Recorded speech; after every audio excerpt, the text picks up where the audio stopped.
ಮಂಗಳೂರಿನಲ್ಲಿ ಗೋವು ಸಾಗಾಟಗಾರರ ಮೇಲೆ ಫೈರಿಂಗ್ ಮಾಡಲಾಗಿದೆ. ಪುತ್ತೂರಿನ ಈಶ್ವರಮಂಗಲದ ಬೆಳ್ಳಿ ಚಡವಿನಲ್ಲಿ ಆಗಿರುವಂತಹ ಘಟನೆ. ಗೋವುಗಳನ್ನ ಸಾಗಾಟ ಮಾಡಲಾಗ್ತಿತ್ತು HR ವಾಹನದಲ್ಲಿ. ಪುತ್ತೂರಿನ ಈಶ್ವರಮಂಗಲದ ಬಳಿ ಬೆಳ್ಳಿ ಚಡವು ಅಕ್ರಮವಾಗಿ ಕೇರಳಕ್ಕೆ ಜಾನುವಾರುಗಳನ್ನು ಸಾಗಾಟ ಮಾಡ್ತಾ ಇದ್ರು. ಪೊಲೀಸರಲ್ಲಿ ವಾಹನವನ್ನು ನಿಲ್ಲಿಸಬೇಕು ಅಂತ ಸೂಚನೆ ಕೊಡ್ತಾರೆ, ಸಿಗ್ನಲ್ ಮಾಡ್ತಾರೆ. ಆದರೆ ವಾಹನ ನಿಲ್ಲಿಸದೆ ಅವ್ರ ಮೇಲೆನೆ ಹತ್ಸೋದಕ್ಕೆ ಪ್ರಯತ್ನ ಪಟ್ಟಿದ್ರು. ನಂತರ ಸಿನಿಮೆಯ ರೀತಿಯಾಗಿ ಅವ್ರನ್ನ ಚೇಸ್ ಮಾಡಲಾಯಿತು. ಇದೇ ಸ್ಪಾಟ್ ಅದು ಬೆಳ್ಳಿ ಚಡವು ಮಂಗಳೂರು. ಹಾಸನದಿಂದ ಮಂಗಳೂರು ಕಡೆಗೆ ಈ ಗೋವುಗಳ ಸಾಗಾಟ ಆಗ್ತಾ ಇತ್ತು ಅಂತ ಮಾಹಿತಿ ಸಿಕ್ಕಿದೆ. ನಂತರ ಚೇಸ್ ಮಾಡಿ ಲಾರಿಯನ್ನು ಅಡ್ಡಗಟ್ಟಿದ್ದಾರೆ ಪೊಲೀಸರು. ಲಾರಿ ಬಿಟ್ಟು ಪರಾರಿ ಆಗೋಕೆ ಖದೀಮರು ಪ್ರಯತ್ನ ಪಟ್ಟರು. ಪೊಲೀಸರ ಮೇಲೆ ಹಲ್ಲೆಗೆ ಮುಂದಾದಾಗ ಅಲ್ಲಿ ಗುಂಡು ಹಾರಿಸಬೇಕಾಯಿತು ಅಂತ ಈಗ ಪೊಲೀಸರು ಹೇಳ್ತಿದ್ದಾರೆ. ಒಬ್ಬ ಅದರಲ್ಲಿ ಎಸ್ಕೇಪ್ ಆಗಿದ್ದಾನೆ, ಮತ್ತೊಬ್ಬ ಈಗ ವಶಕ್ಕೆ ಸಿಕ್ಕಿದ್ದಾನೆ.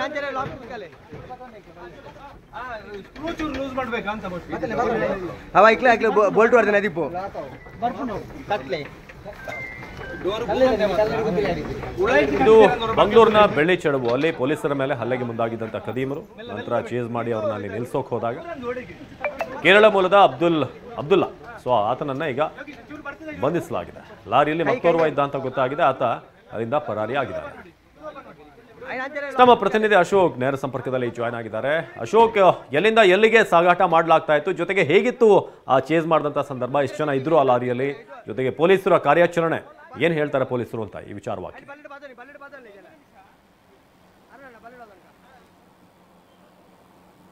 ಅವಿನಾಶ್, ಈಗಾಗಲೇ ನಮಗೆ ಪೊಲೀಸ್ ಮೂಲಗಳಿಂದ ಸಿಕ್ಕಿರ್ತಕ್ಕಂಥ ಮಾಹಿತಿಯ ಪ್ರಕಾರ ಈ ಜಾನುವಾರುಗಳನ್ನು ಹಾಸನ ಭಾಗದಿಂದ ಮಂಗಳೂರು ಮೂಲಕ ಕೇರಳಕ್ಕೆ ಸಾಗಾಟ ಮಾಡ್ತಿದ್ರು ಎನ್ನುವಂಥ ಮಾಹಿತಿ ಸಿಕ್ಕಿರುವಂಥದ್ದು. ಅಕ್ರಮವಾಗಿ ಈಚರ್ ಲಾರಿಯಲ್ಲಿ 10 ದನಗಳನ್ನು ಅತ್ಯಂತ ಅಮಾನುಷವಾಗಿ ಕೂಡಿ ಹಾಕ್ಕೊಂಡು ಅದನ್ನ ತೆಗೆದುಕೊಂಡು ಹೋಗಲಾಗ್ತಿತ್ತು. ಸೊ ಈ ಅಕ್ರಮವಾಗಿ ಜಾನುವಾರು ಸಾಗಾಟ ಆಗ್ತಿರ್ತಕ್ಕಂಥ ಮಾಹಿತಿ ಪುತ್ತೂರು ಗ್ರಾಮಾಂತರ ಪೊಲೀಸರಿಗೂ ಕೂಡ ಬಂದಿತ್ತು. ಈ ಹಿನ್ನೆಲೆಯಲ್ಲಿ ಆ ಲಾರಿ ಬರ್ತಿದ್ದಂತೆ ಅದನ್ನು ನಿಲ್ಲಿಸುವಂಥ ಪ್ರಯತ್ನವನ್ನು ಪೊಲೀಸರು ಮಾಡಿದರು. ಸೊ ಲಾರಿ ಚಾಲಕನಿಗೆ ಕೂಡ ಅದನ್ನು ನಿಲ್ಲಿಸಬೇಕು ಅಂತ ಸೂಚನೆಯನ್ನು ಕೊಡಲಾಯಿತು. ಆದರೆ ಆತ ಲಾರಿಯನ್ನು ನಿಲ್ಲಿಸದೆ ಆತ ಎಸ್ಕೇಪ್ ಆಗಿದ್ದಾನೆ. ಸೊ ಆ ಟೈಮಲ್ಲಿ ಪೊಲೀಸರು ತಮ್ಮ ಪೊಲೀಸ್ ಜೀಪ್ ಏನಿದೆ ಅದರ ಮೂಲಕ ಅದನ್ನು ಚೇಸ್ ಮಾಡ್ಕೊಂಡು ಹೋಗಿದ್ದಾರೆ. ಸುಮಾರು 10 ಕಿಲೋಮೀಟರ್ ಚೇಸ್ ಮಾಡ್ಕೊಂಡು ಹೋಗಿದ್ದಾರೆ. ಆ ಈಶ್ವರಮಂಗಲ, ಪುತ್ತೂರು ತಾಲೂಕು ವ್ಯಾಪ್ತಿಯ ಈಶ್ವರಮಂಗಲದ ಬೆಳ್ಳಿ ಚಡವು ಎಂಬಲ್ಲಿ ಅದನ್ನು ಓವರ್ಟೇಕ್ ಮಾಡಿ ಮುಂಭಾಗದಿಂದ ಹೋಗಿದ್ದಾರೆ. ಸೊ ಆ ಟೈಮಲ್ಲಿ ಆ ಲಾರಿಯ ಚಾಲಕ ಪೊಲೀಸ್ ವಾಹನಕ್ಕೆ ಡಿಕ್ಕಿ ಮಾಡೋದಕ್ಕೆ ಪ್ರಯತ್ನ ಪಟ್ಟಿದ್ದಾನೆ. 2 ಬಾರಿ ಹಿಂಭಾಗದಿಂದ ಡಿಕ್ಕಿಯನ್ನು ಮಾಡಿದ್ದಾನೆ. ಸೊ ಆ ಟೈಮಲ್ಲಿ ಪುತ್ತೂರು ಗ್ರಾಮಾಂತರ ಪೊಲೀಸ್ ಠಾಣೆಯ PSI ಜಂಬೂರಾಜ್ ಮಹಾಜನ್ ಅವರು ಗಾಳಿಯಲ್ಲಿ 2 ಸುತ್ತು ಗುಂಡು ಹಾರಿಸ್ತಾರೆ. ಸೊ ಅದರಲ್ಲಿ ಒಂದು ಗುಂಡು ಲಾರಿಗೆ ತಗಲುತ್ತೆ, ಮತ್ತೊಂದು ಗುಂಡು ಆ ಲಾರಿಯ ಚಾಲಕ ಅಬ್ದುಲ್ಲಾ ಏನಿದ್ದಾನೆ ಸೊ ಆತನ ಕಾಲಿಗೆ ತಗಲುತ್ತೆ. ಸೊ ಆ ಟೈಮಲ್ಲಿ ಇನ್ನೋರ್ವ, ಒಟ್ಟು ಅದರಲ್ಲಿ 2 ಆರೋಪಿಗಳಿರ್ತಾರೆ. ಸೊ ಅದರಲ್ಲಿ ಒಬ್ಬ ಎಸ್ಕೇಪ್ ಆಗ್ತಾನೆ. ಆದರೆ ಆ ಆರೋಪಿ ಅಬ್ದುಲ್ಲಾನ ಕಾಲಿಗೆ ಗುಂಡು ತಾಗಿರೋದ್ರಿಂದ ಆತನಿಗೆ ಓಡೋದಕ್ಕೆ ಆಗೋದಿಲ್ಲ.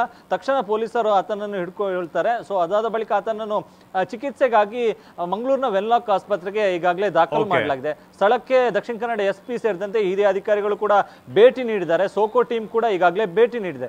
ಇನ್ನು ಘಟನೆಯಲ್ಲಿ ಅಲ್ಲಿ ಚಿತ್ರಣವನ್ನು ಕಂಡು ಬಂದಂತೆ ಅಲ್ಲಿ ಒಟ್ಟು ಏನು 10 ಜಾನುವಾರುಗಳಿತ್ತು. ಸೊ ಅದರಲ್ಲಿ 1 ಜಾನುವಾರು ಮೃತಪಟ್ಟಂತ ಸ್ಥಿತಿಯಲ್ಲಿ ಪತ್ತೆಯಾಗಿದೆ. ಸೊ ಉಳಿದಂತ ಜಾನುವಾರುಗಳಿಗೂ ಕೂಡ ಗಾಯ ಆಗಿದೆ. ಸೊ ಸ್ಥಳಕ್ಕೆ ಹಿಂದೂ ಪರ ಮುಖಂಡ ಅರುಣ್ ಪುತ್ತಿರ ಸೇರಿದಂತೆ ಹಲವರು ಸ್ಥಳೀಯರು ಕೂಡ ಅಲ್ಲಿ ಸ್ಥಳಕ್ಕೆ ಭೇಟಿ ನೀಡಿದ್ರು. ಸೊ ಅಲ್ಲಿ ಉಸಿರಾಟಕ್ಕೆ ಸಮಸ್ಯೆ ಜಾನುವಾರುಗಳಿಗೆ ಆಗ್ತಿತ್ತು. ಹೀಗಾಗಿ ಸ್ಥಳೀಯರೇ ಪೊಲೀಸರ ಸಹಕಾರವನ್ನು ಪಡೆದು ಆ ಲಾರಿ ಒಳಗೆ ತುಂಬಿಸಿದ ಜಾನುವಾರುಗಳನ್ನು ಹೊರಕ್ಕೆ ತರುವಂತ ಕೆಲಸವನ್ನು ಕೂಡ ಮಾಡಿದ್ರು. ಸದ್ಯಕ್ಕೆ ಪೊಲೀಸರು ಭೇಟಿ ನೀಡಿ ಪರಿಶೀಲನೆ ಮಾಡ್ತಿದ್ದಾರೆ. ಮತ್ತು ಈ ಆರೋಪಿ ಅಬ್ದುಲ್ಲಾ ಇಂದನೆ ಈತನ ಮೇಲೆ ಬೆಳ್ಳಾರೆ ಪೊಲೀಸ್ ಠಾಣೆಯಲ್ಲಿ ಈ ಹಿಂದೆ ಕೂಡ ಗೋ ಹತ್ಯೆ ಪ್ರಕರಣ ದಾಖಲಾಗಿತ್ತು. ಸೊ ಸದ್ಯಕ್ಕೆ ಈತ ಹಾಸನ ಭಾಗದಿಂದ ಎಲ್ಲಿಂದ ತಗೊಬಂದ, ಈತನಿಗೆ ಜಾನುವಾರುಗಳನ್ನು ಕೊಟ್ಟವರು ಯಾರು, ಸೊ ಕೇರಳಕ್ಕೆ ಎಲ್ಲಿ ಸಾಗಾಟ ಮಾಡ್ತಿದ್ರು, ಸೊ ಎಲ್ಲದರ ಬಗ್ಗೆ ಕೂಡ ಪೊಲೀಸರು ತನಿಖೆಯನ್ನು ಮಾಡ್ತಿದ್ದಾರೆ. ಒಟ್ಟಿನಲ್ಲಿ ಇವತ್ತು ಕರಾವಳಿ ಭಾಗದಲ್ಲಿ ಇವತ್ತು ದೀಪಾವಳಿ ಹಬ್ಬದ ದಿನದಲ್ಲಿ ಗೋಪೂಜೆಯ ಸಂಭ್ರಮವಿದೆ. ಸೊ ಇವತ್ತು ಗೋಪೂಜೆಯ ದಿನವೇ ಈ ಅಕ್ರಮವಾಗಿ ಗೋ ಸಾಗಾಟ ಮಾಡ್ತಿದ್ದಂತ ಏನು ಗೋ ಅಂತಕರ ಎಂದರೆ ಅವರ ಹೆಡೆಮುರಿಯನ್ನು ಪೊಲೀಸರು ಕಟ್ಟಿರ್ತಕ್ಕಂಥದ್ದು. ಅವಿನಾಶ್, ಧನ್ಯವಾದ ಅಶೋಕ್.